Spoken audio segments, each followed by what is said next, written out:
engaging in onto T1 is dangerous, though, as we've got a back coming through from Morgan, maybe thinking about getting himself an item. A teleport coming on down from T1 as Faker's going to get hooked, has the ultimate, keeps himself alive. Chains of Corruption come out as well, though, as Deft looking for some arrows. HLE getting in amongst it as well, as she eventually decides that she wants to get out, as Chovy bullying Gumayusi away from this pit, and T1, they don't want the fight. T1, I mean, they really just got completely out-rotated here. Morgan's on the backside, by the way, and is going to be able to catch this wave, but hit point advantage goes to Honolulu Esports. They've got long range engaged too. You have to respect this as T1. This could be a huge mistake. There's a teleport coming through top side here. That's the second teleport to come on in. Faker, no flash available, but now has full health once again.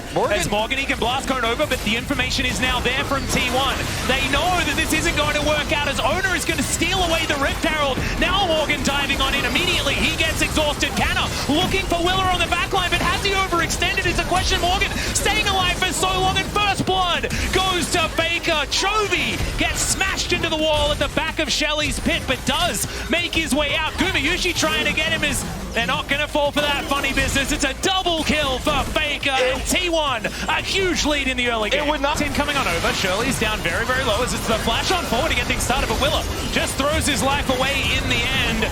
Canna, yep, pretty immune right now, as Vista looking to try and get his way out. Oh, not quite able to land the passive just there, as the piercing arrow does a lot of work. Canna eventually, with the help of a few dots, is able to take down the Nautilus, as over the wall goes Chovy and into the death chamber with him, as Morgan as well trying to walk his way out. T1 extraordinarily far ahead right now, 5-0. Yeah, I think that's a really huge point, because I think part of the reason why I was going a little bit harder on the Will Life have a chance here narrative is because if T1 wins, they need to get credit for it. It can't just be, oh yeah, well they took down the 8th place team in their region, because that's not what this represents, right? This represents T1 tidying up their gameplay so much more, as this was a 5-game series, as now Canna looking to try and get more done. Gumayusi, a massive ulti in the backline. The Varus just dies. I didn't even see what he got hit by. It just gets completely obliterated. Baby coming through. It was just needled. He was just needled, as Canna is just so extraordinarily strong right now. Willer trying to get away, but he's not going to be able to.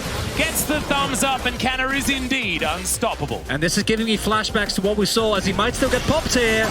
Well, we'll see how immune he's going to be.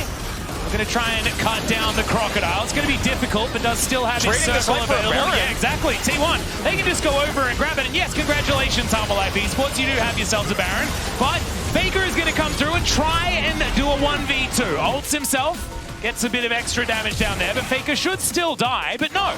Able to walk his way out, and yep, that's the last tick. Calculated.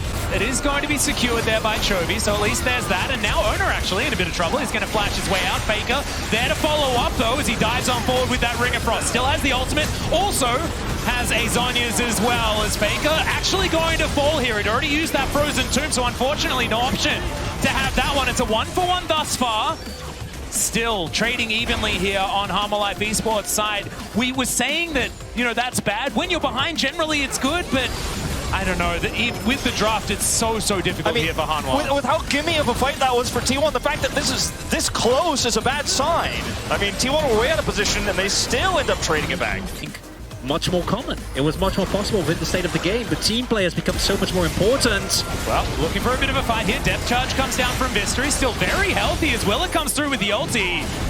Okay, ult down now for Oner, so no one going to be disengaged just yet, but they've barely gotten through the health bars as Morgan comes around for a big flank. For the rest of his team, like, well, we're not really sure about this anymore. Yeah, we can't rescue you, and Morgan has no teleport here, so he's going to have to just kind of hover around and wait for the sandwich to come through. But there's so much vision here for T1 that Hanwha Esports had to push through. And it's going to rush it down. Morgan can dive on over the side. Steadfast presence is going to be there, and the Poppy locks down the Baron. Now can they win the fight, though, as they immediately just run over Chovy. And with Chovy dead, there is nothing left. It's a triple kill for Gumayusi, and Deft finds himself alone. I think this is the end for Humble Life Esports in game number 2. As Deft not going to be able to cleanse again, and that's going to be the ace given over. T1 storm down down the mid lane in an extraordinarily dominant first 2 games. They'll bring themselves to match point. They've neutered Deft in the early game. They prevented Chovy from getting a lead back-to-back, game after game here. Chovy's not able to carry. He's not able to pop off. Morgan not getting ahead.